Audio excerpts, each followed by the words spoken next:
Hi, Mystery Recapped here. Today, I'm going to explain a Russian-American dark fantasy science fiction film called Branded. Spoilers ahead. Watch out, and take care. A Russian kid named Misha looks up at the sky and sees stars shifting into a cow-shaped constellation. When the cow looks down at him, Misha wakes up, realizing he was dreaming. Some seconds later, he gets hit by a bolt of lightning and falls unconscious. A crowd gathers around him as a woman examines his body. After a few soft slaps, he regains consciousness, and the woman comments that he will live an interesting life. The scene shifts to 20 years later. Over the years, Misha has proven himself to be a talented marketing executive. He has partnered with an American businessman, Bob Gibbons, and made considerable progress in his career. One day at an awards ceremony, Bob's niece, Abby, introduces herself to Misha. She praises his work and seems to be interested in him. After the ceremony, Bob and Misha are in his office, discussing Abby's presence. Bob wants her to return to America and is annoyed she won't listen to him. He has also sensed a budding relationship between her and Misha, but is strictly against it. Misha promises not to get involved with her, for Bob's sake. Then, we are introduced to a billionaire marketing specialist, Mr. Pascal. He arranges a meeting with fast food company executives on his private Polynesian island. Pascal has a brilliant idea to make their part of the industry more profitable. They plan to change people's perception of beauty and make being fat the new beauty standard. In the following scene, Abby and Misha are on their way to a studio. Abby has invited him because she needs help with the marketing side of a project she is working on. A popular brand is about to broadcast an extreme makeover reality TV show. They plan to recruit an overweight woman with potential and make her undergo surgery. After the procedure, the woman will be slim and will fit into the current beauty standard. The idea has potential, hence Misha takes on the job. But what he doesn't know is that the marketing guru Pascal has an ulterior motive behind funding the project.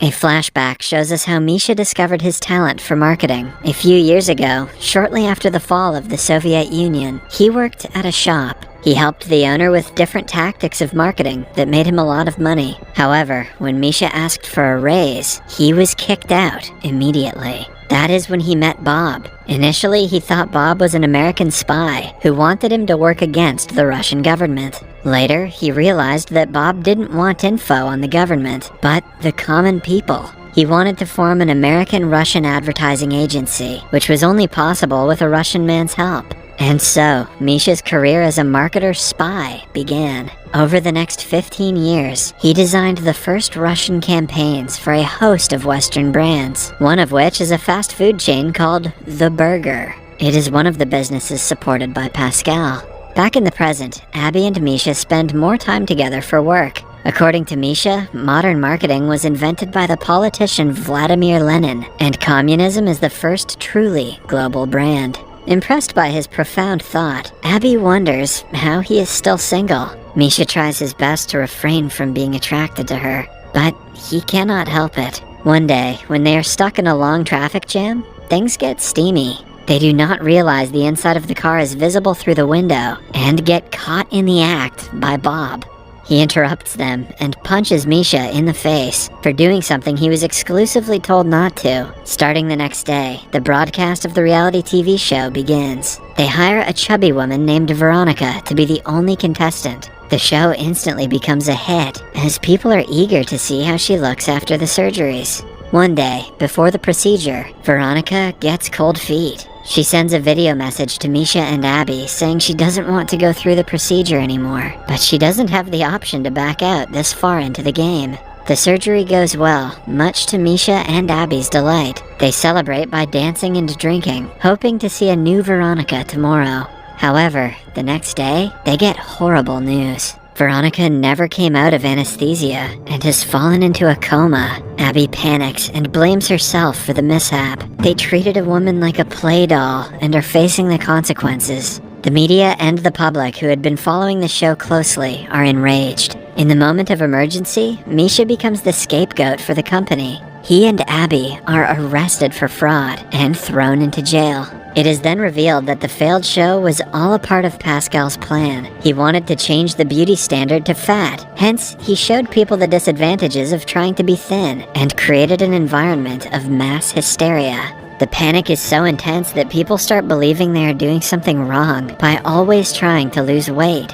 A week later, Misha is being bailed out by Bob. In turn for the bail, Abby is made to go back to the US and never see Misha again. After getting out, Misha immediately calls her, but she is already at the airport terminal. Following that, he goes to meet Bob and accuses him of planning the failure of the show. In another flashback, we see Misha writing his first report as a marketer. He chooses his former boss to be his first subject. In the report, he paints him as a drug dealer and a con man. Misha thought it was just for analytics, but it wasn't. The news was published, which eventually caused the man to be killed by the protesting public. After the casualty, Misha went to the remains of the shop and saw what his story had done to it. At that moment, he realized that with the power of marketing, he could not only build a brand, but change the entire world. He thinks Bob was behind the unsuccessful surgery, which he planned to separate Abby and himself. However, Bob laughs at the absurdity, claiming he doesn't have time and money to spend on something so worthless. They go out to a bar, where the two get into an altercation yet again. Suddenly, Bob has a heart failure that kills him instantly. Misha is left all alone, with no will to return to the business. After Bob's death, Misha disappeared.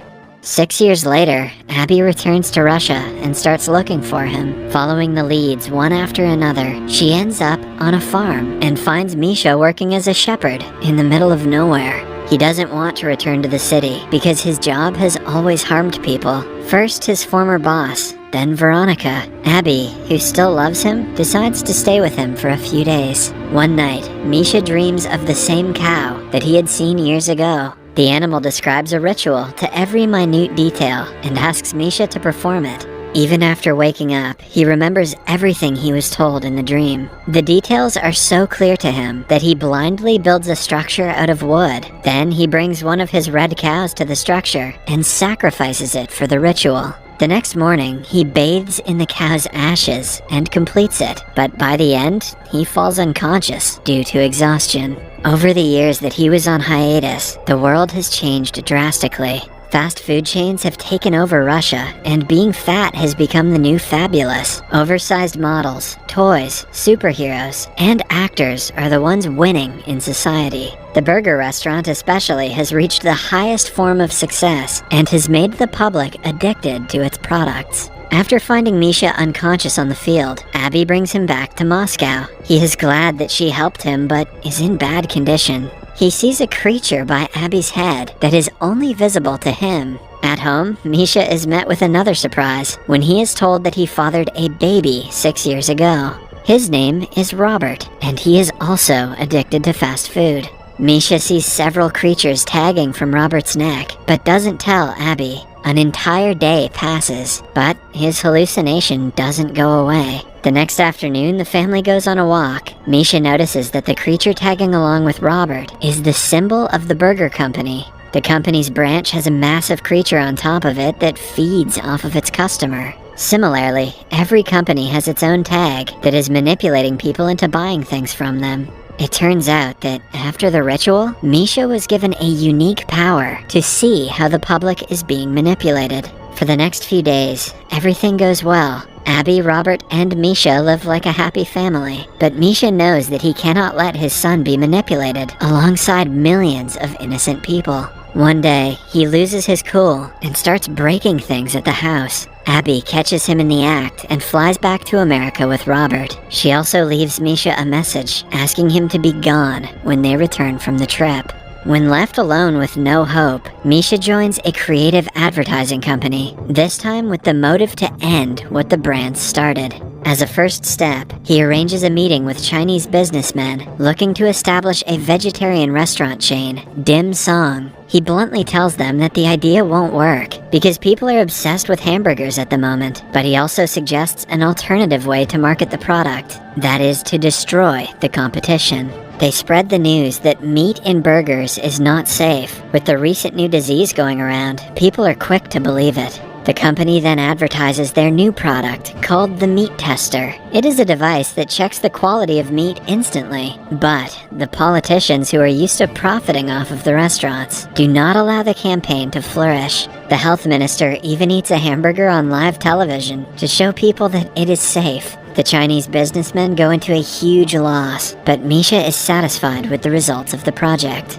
Then, the same week, the health minister dies from an unknown cause. People instantly assume it's because of the burger he ate. When they start to panic and look for a healthier alternative to burgers, several dim sum restaurants are built in the city. Just when Misha thinks he won, he notices dim sum's tag getting bigger. He realizes that as long as people can advertise, they will continue to manipulate the public. Soon, dim sum gets so big that its tag forms an egg. It hatches, giving birth to a dragon-like flying creature. The creature attacks the burger's tag and eats it, indicating the company's downfall. The next day, it is revealed that the burger's stocks have taken a plunge. Pascal holds another meeting with the CEOs of the food chains he supported. He tells them that he can do nothing about the companies because they are too far gone. Suddenly, a bolt of lightning strikes him, making him disappear. Within a month or two, all the brands that Pascal supported go bankrupt. This also gives rise to an unexpected outcome. People all around the globe have started protesting to ban advertisements of all kinds. Abby and Robert watch the news and see Misha on it. He is asked by the reporter what he thinks will be the president's decision, but he doesn't give them a definite answer. Later that day, Misha is alone in his office, sending Abby a voicemail and asking for forgiveness. Suddenly, she appears in front of him. At the same time, a group of protesters barge into the advertisement office and start attacking the employees. The couple tries to run away, but Misha is caught and beaten, even though he also supports the idea of banning advertisements. He is about to be killed when the protesters are informed that the president has agreed to do as they say. Over the next few days, every billboard from the streets of Moscow is removed. Misha wakes up in a hospital bed with Abby and his son by his side. At the same time, Veronica, who had been in a coma for almost 7 years, also wakes up. The movie ends as she wanders into the streets to see a skyline free of billboards.